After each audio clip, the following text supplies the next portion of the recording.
আসসালামু আলাইকুম। আজকে আমরা নানস্টের তাপতত্ত্ব সম্পর্কে জানার চেষ্টা করব। প্রথমেই কিছু কথা বলে নিই যে নানস তাপতত্ত্ব এটি মূলত আমাদের পদার্থ এবং রসায়নের জন্য খুব গুরুত্বপূর্ণ একটি তত্ত্ব। এটি জার্মান রসায়নবিদ ওয়াল্টার নানস্ট প্রস্তাব করেন। তিনি 1905 সালে মেবি বা 6 সালে এটি প্রস্তাব করেন। এটি মূলত আমাদের তাপগতিবিজ্ঞানের তৃতীয় সূত্র হতে নির্ধারিত, যেখানে বলা হয়েছে T tends to 0 del S tends to 0, মানে হচ্ছে টি শূন্যর দিকে ধাবিত হচ্ছে, বা আমাদের সহজ কথায় বলতে গেলে কোনো একটা সিস্টেমের পরম শূন্য তাপমাত্রা, যে কোনো একটা সিস্টেমের পরম শূন্য তাপমাত্রায় নিয়ে গেলে যে এনট্রপির পরিবর্তনটা হবে, তাপমাত্রা শূন্যর দিকে ধাবিত হইলে এনট্রপির যে পরিবর্তনটা হবে সেটাও শূন্য হবে। যদি ধরা যায় তাপমাত্রা ইকুয়াল টু টি, এটা ধরে নিলাম, তাহলে আমাদের ডেল এস ইকুয়াল টু, মানে আমাদের এনট্রপির যে পরিবর্তনটা সেটা ইকুয়াল টু আমাদের 0 ধরে নিতে হবে। এটাই হচ্ছে আমাদের নানস্টের তাপতত্ত্বের আলোচ্য বিষয়। এখন আসি নানস্টের তাপতত্ত্ব আমরা কিভাবে প্রতিপাদন করতে পারি, বা কিভাবে আমরা নানস্টের তাপতত্ত্বের সমীকরণটা নিয়ে আসতে পারি। নানস্টের তাপতত্ত্ব বিভিন্ন বইয়ে বিভিন্ন রকমভাবে আছে, কিন্তু আমরা নানস্টের তাপতত্ত্বটা গিবস-হেলমস সমীকরণ দ্বারা প্রতিপাদন করব, কারণ এই সমীকরণটা আমরা এর আগেও জেনেছি, বা এটাই আমাদের জন্য সহজ ক্যালকুলেশন। তাহলে গিবস-হেলমস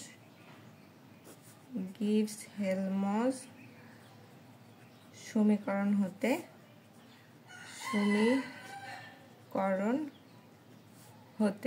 তাহলে বলো তো গিবস-হেলমস সমীকরণটা কি ছিল? গিবস-হেলমস সমীকরণ হচ্ছে del G equal to del H plus T D del G বা ডেল্টা জি ডিভাইডেড ডিটি, এখানে আমাদের চাপ স্থির। এটা আমরা জানি যে গিবস-হেলমস সমীকরণ, এই সমীকরণটাকে আমরা 1 নম্বর সমীকরণ দ্বারা প্রকাশ করি। এখন পরম শূন্য তাপমাত্রার ক্ষেত্রে পরম শূন্য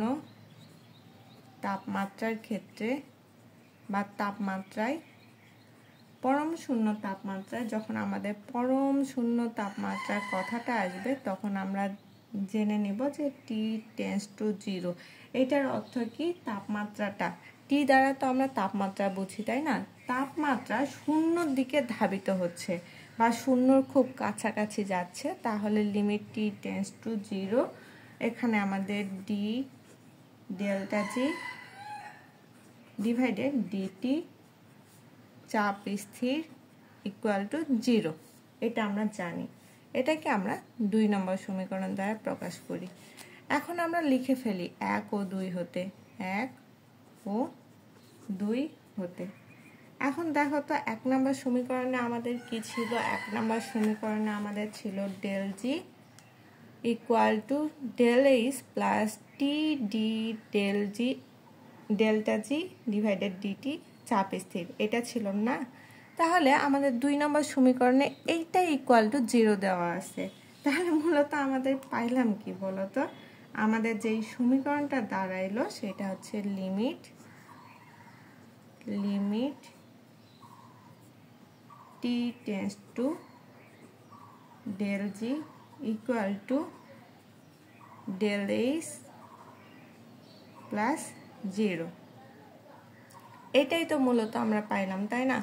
আমাদের যখন 1 এবং 2 নম্বর সমীকরণটা আমরা নিয়ে আসলাম একসাথে বা একত্রিত করলাম, তখন আমরা দেখতে পাইলাম যে ডেল জি ইকুয়াল টু আমাদের দেওয়া আছে প্রথম যে সমীকরণটা, সেখানে দেওয়া আছে del H plus T D delta G divided DT আমাদের চাপ স্থির। আবার পরম শূন্য তাপমাত্রার ক্ষেত্রে আমরা এই সমীকরণটা পাইলাম। তাহলে দুইটা যখন আমরা একত্রিত করব, তখন আমাদের লিমিটটা তো আসবেই।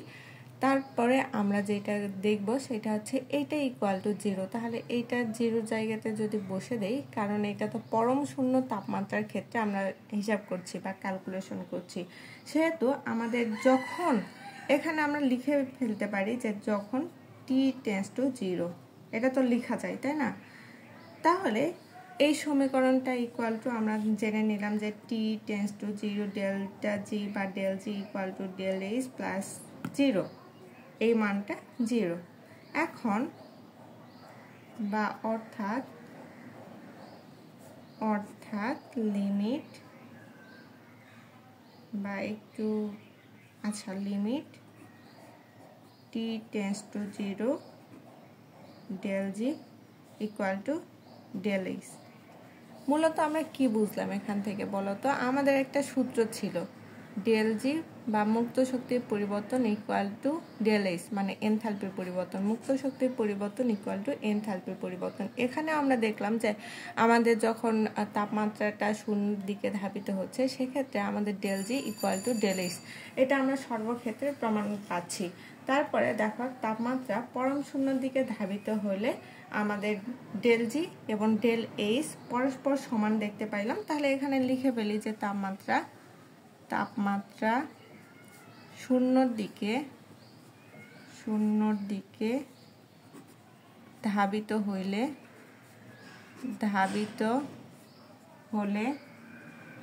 del g ও del s পরস্পর সমান। এটা তো আমরা পাইলাম, তাই না? তাহলে আমরা একটা সমীকরণ জানি যেটাকে আমরা বলি তাপমাত্রার বর্ধিত রূপ। সমীকরণটা কি তোমরা কি জানো? তাহলে লিখে ফেলি যে তাপমাত্রার আমরা জানি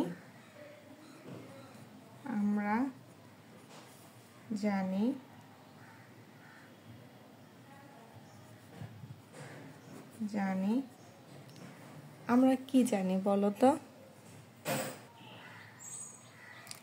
তাপতত্ত্বের বর্ধিত রূপ তাপতত্ত্বের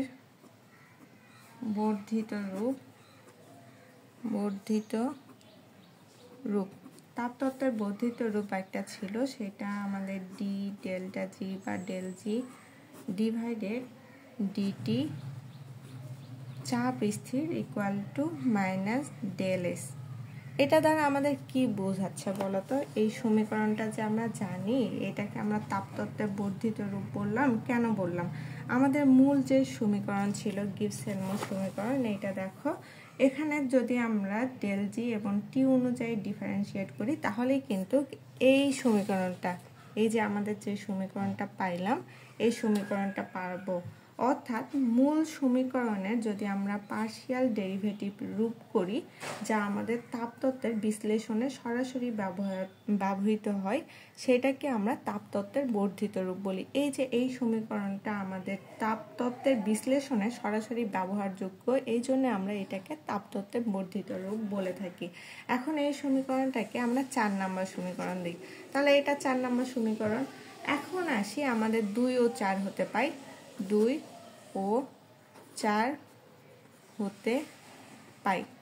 দেখো তো 2 নম্বর সমীকরণে আমাদের দেওয়া আছে এইটা ইকুয়াল টু এইটা, আবার 4 নম্বর সমীকরণে দেওয়া আছে এইটা ইকুয়াল টু এইটা, আর আমাদের 2 নম্বর সমীকরণে কি দেওয়া আছে? এইটা ইকুয়াল টু আমাদের 0 দেওয়া আছে, তাই না? এই অংশটুকু ইকুয়াল টুই তো আমাদের 0 দেওয়া আছে, তাই না? তাহলে এই যে আমাদের লিমিট t টেন্ডস টু এখানে del s ইকুয়াল টু আমরা 0 লিখতে পারি না? তাহলে চলো লিখে ফেলি যে আমাদের মূলত কি আসে। এখানে আমরা লিখতে পারি limit t tends to 0 del s equal to 0। এখন তোমাদের প্রশ্ন হতে পারে যে আমরা তো বুঝলাম যে এইটুকু অংশ ইকুয়াল টু del s লেখা যায়, বা আমাদের ওইটুকু অংশ ইকুয়াল টু ওই সমীকরণে অ্যাড করা যায়, কিন্তু এখানে আছে minus del s equal to 0। আমরা কেন del s ইকুয়াল টু 0 লিখতে পারলাম বা কেন লিখলাম? তাহলে শোনো, del s টা, এই যে del s টা শূন্য হচ্ছে, del s টা কি বোঝাচ্ছে? শূন্য হচ্ছে। কারণ এই যে আমাদের কোনো সংখ্যা যদি শূন্য হয় সেটা ধনাত্মক না ঋণাত্মক তার মধ্যে কোনো পার্থক্য নাই। যদি আমরা পার্থক্য না পাই তাহলে আমাদের del s ইকুয়াল টু তো 0 লেখা যায়, minus del s equal to 0 যেইটা, del s ইকুয়াল টু 0 সেইটা একই জিনিস। এখানে কোনো পার্থক্য না থাকার কারণে মাইনাস del s ও যা, আমাদের del s ও সেইটাই লিখে পেলাম, del s ইকুয়াল টু 0। এটাকে আমরা 5 নম্বর সমীকরণ দিয়ে ফেলি। এখন আমাদের কারশফের সমীকরণ প্রয়োগ করতে হবে। আমরা জানি যে আমাদের কেমিস্ট্রিতে সবগুলোই সমীকরণ, যা চোখে আসবে সবই সমীকরণ। তাহলে কারশফের সমীকরণ অনুযায়ী কারশফের সমীকরণ অনুযায়ী বলো তো কারশফের সমীকরণটা কি ছিল? কারশফের সমীকরণ ছিল D del H divided DT চাপ স্থির equal to CP del CP.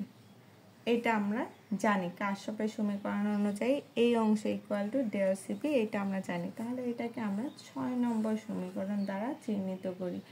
এখন আমাদের 3 নম্বর সমীকরণে যেটা আছে, তোমরা একটু 3 নম্বর সমীকরণে দেখো। 3 নম্বর সমীকরণ অনুযায়ী আমরা জানি del H equal to del G, এটা জানি তাই না? তাহলে দেখো এখানে 3 নম্বর সমীকরণ যদি এটাই থাকে, 3 নম্বর সমীকরণটা একটু উঠাই ফেলি। 3 নম্বর হতে বা 3 নম্বর থেকে, তাহলে 3 নম্বর সমীকরণটা যেটা ছিল সেটা হচ্ছে limit T tends to 0 del G equal to del H. এখন দেখো এখানে ডেল এইচের জায়গাতে আমরা ডেল জি বসাইতে পারি, বা আমাদের ডেল জি এর যে জায়গাটা সেখানে ডেল এইচ বসাইতে পারি, আমাদের নিজেদের মর্জি অনুযায়ী, তাই না?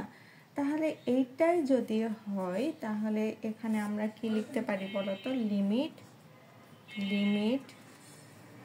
টি টেন্ডস টু 0, আমাদের যেটা ছিল ডেল জি এর মানটা D delta G divided DT চাপ স্থির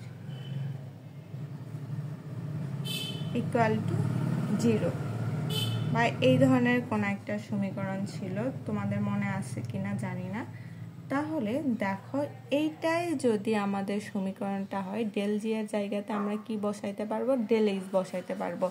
যদি ডেল জি এর জায়গাতে ডেল এইচটা বসাইতে পারি তাহলে এখানে লিমিট টি টেন্ডস টু 0, এখানে আমরা সিপিটা বসাইতে পারবো না। দেখো তো আমাদের ডেল সিপি তো বসানোই যায়, কারণ যদি আমাদের del G equal to del H হয় সেক্ষেত্রে আমাদের ডেল এইচ এর জায়গাতে ডেল সিপি, এটা আমরা কারশফের সমীকরণ থেকে পাইলাম। তাহলে ডেল সিপি ইকুয়াল টু 0 লেখা যায়।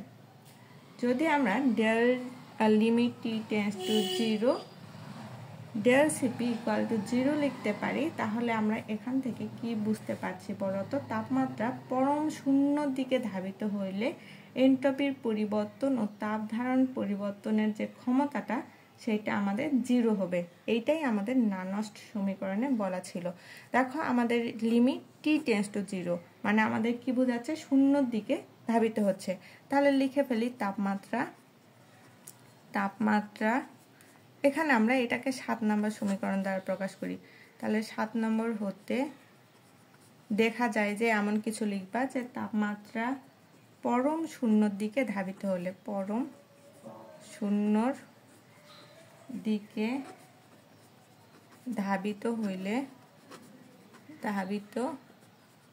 হলে এন্ট্রপির পরিবর্তন, আমরা প্রথম থেকে যে সূত্রগুলো প্রয়োগ করে আসলাম সেটা কিন্তু আমাদের এন্ট্রপির পরিবর্তন জানাই দিচ্ছে, তাই না? তাহলে এন্ট্রপির পরিবর্তন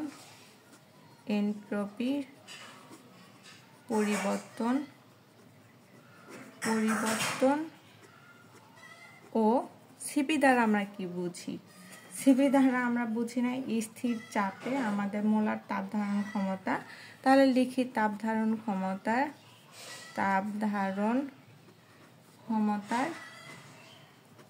পরিবর্তন এটা কি হবে বলতো? এই যে মোলার তাপ ধারণ ক্ষমতার পরিবর্তন ইকুয়াল টু 0, তাহলে তাপ ধারণ ক্ষমতার পরিবর্তন 0 হবে। এটাই আমাদের ছিল নানস্টের তাপতত্ত্ব। তাহলে ব্যাখ্যাটা আমরা আরো একবার দেখে নেই চলো। এখানে দেখো তো আমাদের গিবস হেলমস সমীকরণ থেকে বলা হয়েছে যে এই সমীকরণটা সেইটা আমরা দিয়ে ফেললাম। এখন পরম শূন্য তাপমাত্রার ক্ষেত্রে আমাদের যে সমীকরণটা আসে সেটা হচ্ছে এইরকম ইকুয়াল টু 0।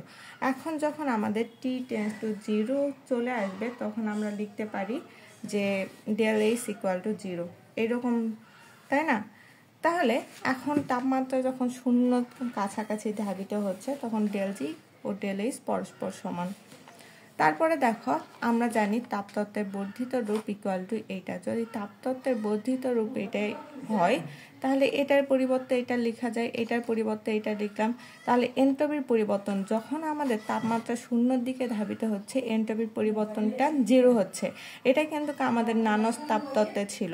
এখন পরবর্তী সময়ে আবার দেখো আমাদের চাপটা মোলার চাপটা বের করব বা মোলার তাপ ধারণ ক্ষমতার পরিবর্তনটা বের করার জন্য আবার আমরা কাশ্যপের সমীকরণ বের করলাম। তাহলে কাশ্যপের সমীকরণ এইটা। তাহলে 3 নম্বর সমীকরণ অনুযায়ী আমরা জানি del G equal to del H, এই মানটা বসাই দিলাম।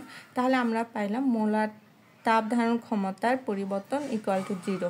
এখন আমরা লিখে ফেলি যেটা আমাদের তাপতত্ত্বের মূল বস্তু ছিল বা মূল বিষয়বস্তু ছিল সেটা হচ্ছে তাপমাত্রা পরম শূন্যর দিকে ধাবিত হলে এনট্রপির পরিবর্তন। এই যে দেখো এনট্রপির পরিবর্তন ডেল এইচ ইকুয়াল টু 0 যখন আমাদের তাপমাত্রা শূন্যর দিকে ধাবিত হচ্ছে।